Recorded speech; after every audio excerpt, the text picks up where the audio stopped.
How you doing, YouTube? Matt Massive Beer Reviews back with another review. Mystery beer review. My favorite kind of reviews. From Tyler from Connecticut. Thank you very much, brother. He sent me off a box of deliciousness, some mystery, some not, and I'm diving into this. Beautiful, beautiful kind of paper towel with a... It's not high-end like Viva level. It's not Bounty, but it's a beautiful paper towel nonetheless. And sweet high-end painter tape, though. So let's give this a whirl. Mystery beers. I don't know what they are. That's what they are. So, oh, I kind of saw that sitting in there. A little bit of fruit jammer. Hopefully this shows improves. The room seems a little dark to me today. Don't know why. Not just in spirit, but in actual, like, darkness. Little kind of things acting up there. Hopefully that kind of doesn't fall over. It's a fruit beer. It could be a milkshake IPA. It could be a couple different things, but there has to be fruit involved with this. Super rocky edge, like crazy, like almost like full-on foamy soapiness throughout. So you assume there's got to be some kind of adjunct kind of floating around this sucker. But yeah, it could be a sour beer. It could be a milkshake IPA. It could be a couple different things. All they know is that there is fruit by the foot in this sucker. It's got a nose. Yeah, it's somebody's... I don't know if it's sour yet. I want to say it is. It's aggressively hopped. There's a fruit portion of the show, and I believe there is lactose or vanilla in it. So it's going to be somebody's either sour IPA or a kind of milkshake IPA. I don't really get much. I get this subtle, bright acidity off of it, so I can be like, okay, there's a little bit of kind of like that sour blended kettle version of what everybody's doing sour-wise, which is where I'm leaning on it, but I'm not quite sure what it's going to be once I get in the taste. But there's definitely fruit involved. There's definitely a soft bit of kind of like a sweetening agent, whether it be a lactose or that vanilla and fruit and hops. Let's dive in. Cheers. Yeah. Okay. This is somebody's fruited IPA. And, big carbonic acid off that one.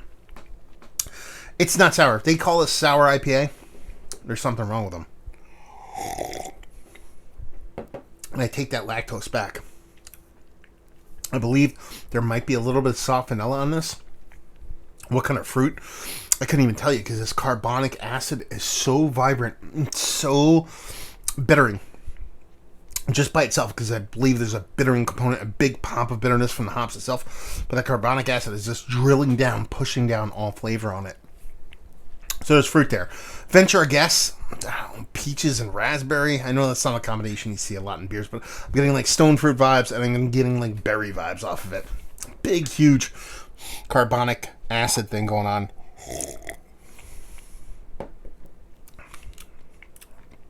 It's almost like pushing the beer down to a point where it's kind of hard to even kind of pick anything else out of it.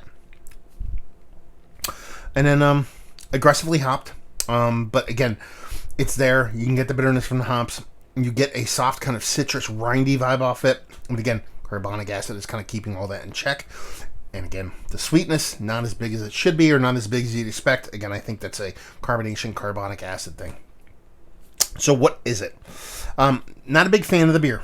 Let's put it that way. I believe it's somebody's attempt at a sour IPA that they just got that. Again, how many times can I say carbonic acid in one fucking sentence? It's super aggressive here, and it just literally drowns out all the other flavors. But I believe it's somebody's attempt at a sour IPA.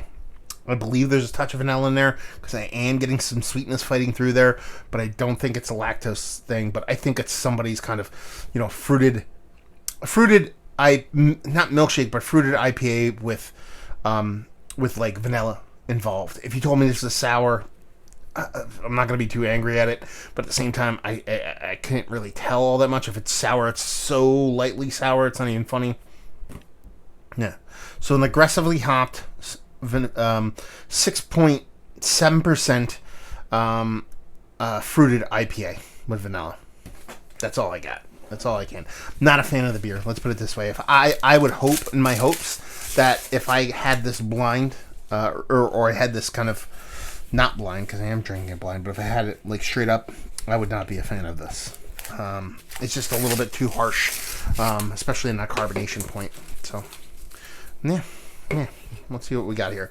Grim After Image. It's a double India Pale Ale with raspberries. So I got the berry portion of the show right there. 8% alcohol by volume. Yeah, this is kind of poopy stuff, which is kind of sucks. Because I believe I've had After Image before. There's the can for you guys to check it out and take a look at the beer one more last time. There's I believe I've had After Image. Maybe I'm misremembering it. It didn't come off as anything like this. The berry 8% alcohol by volume, so I was off about a point and change there. After Image Magenta. I didn't see that little magenta part right there. Yeah, it's just way too harsh. The way that carbonation comes off, it's just too poopy, too harsh for me. Doesn't really work. And, yeah. It's just so disjointed, it's kind of hard to really kind of get into it, enjoy every bit in peace, just because it has to be that carbonation. Just the way it works just doesn't work for me, which is kind of poopy because I'm pretty sure this might be the first Grim beer I've ever had that was made in Brooklyn. This is one of the first ones, so it is what it is. So let's talk about it. Is one of the better kind of fruited double IPAs I've had as of late. Nah, definitely not. Value and availability, no idea. And leave you with, if you like what we like this. If you like foam, if you like foam